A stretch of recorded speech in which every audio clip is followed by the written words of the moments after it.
Protestant, pragmatic and without pomp. For many in the kingdom, Angela Merkel is a chancellor with British attributes, at least with virtues that one likes to ascribe to oneself. Well, not the Protestant part, I'm Catholic, but okay. Since the end of the war, probably only Helmut Schmidt was considered to be of a similar nature, rightly so in his case. The picture that the British have of Merkel is not only questionable in many shades, it has repeatedly led to miscalculations in recent years. The idea that Merkel would understand the UK better than other European heads of government and therefore intervene in the Brexit process in favour of the British faded only slowly. In the final spurt of the negotiations, the perceived closeness in places turned into distance, coolness and even dislike. A major British Sunday newspaper wrote about Frau No, Frau Nein, in the middle of the month and ran the headline that Merkel let the British crawl over broken glass in the negotiations wall. Otherwise, the signs are not exactly on convergence. There are currently no more flights from Great Britain to Germany. This is not justified with Brexit, but with mutated coronaviruses, but it fits into the picture of division. As the endless Brexit process began, there were two apparent certainties in London. The first was that Germany was selling too many cars on the island to seriously endanger the relationship. The second had to do with the experience that Germany had often stood on the British side in the course of its long shared institutional history, together against the French or the Southern Europeans. Southern Europeans, I'm filming too long today, I guess. But there you can see, I always have to batch work for all these channels, and at some moment you really lose your speech. I usually cut stuff like this out, but you can know how much work this really is. And this is still a hobby of mine. From this one derived an ideological closeness, especially in question of the market and competition. Shouldn't these overlapping interests and values translate at least into benevolence, if not into clandestine support for the island? In fact, the disappointment began in David Cameron's time. Before the so-called reform negotiations, the renegotiations, in which the then Prime Minister of the UK wanted to wrest changes before the referendum, he invited Merkel to the kingdom and in spring 2014 spread the red carpet for her. The Chancellor was not only entertained in Cameron's private rooms and received by the Queen for tea in Buckingham Palace, she was also allowed to give a speech in the venerable Royal Gallery in front of both Houses of Parliament.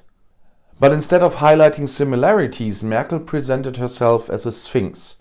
She would disappoint both camps. She said with a smile, the one that counts on your support, but also the one that counts on your rejection of British reform proposals. She only revealed this much, that the negotiations were not a piece of cake. That is, not a coffee party, but rather hard work. A few months later, she made it clear where Merkel really stood. When Cameron tried to prevent the passionate integranist Jean-Claude Juncker from becoming the new EU Commission President, Merkel let him run nowhere. The outcome of the renegotiations in February 2016 turned out to be politically devastating.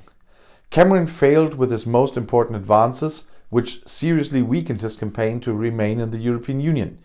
In the British government, Merkel is seen as the driving force behind Cameron's bankruptcy.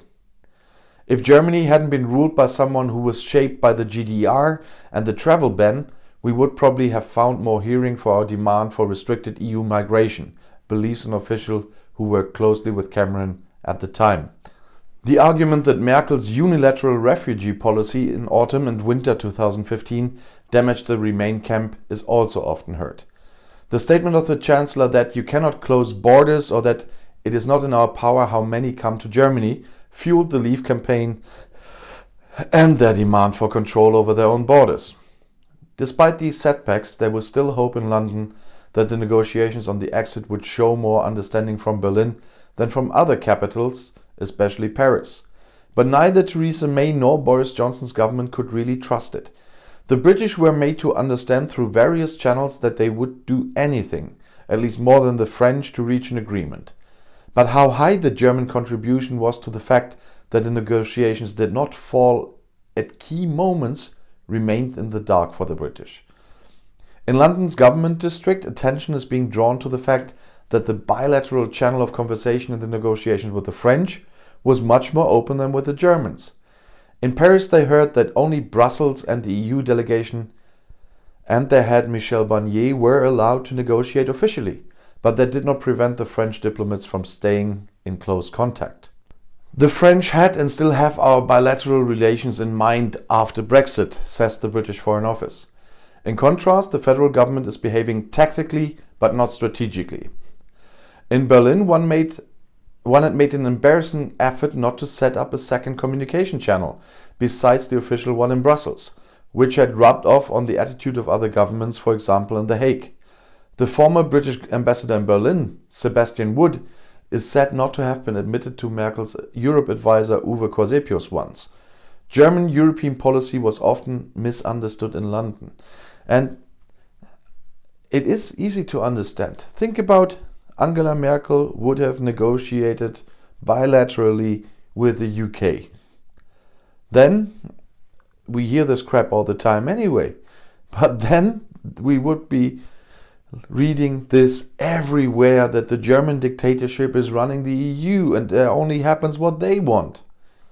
No, she was not negotiating. It was not her place.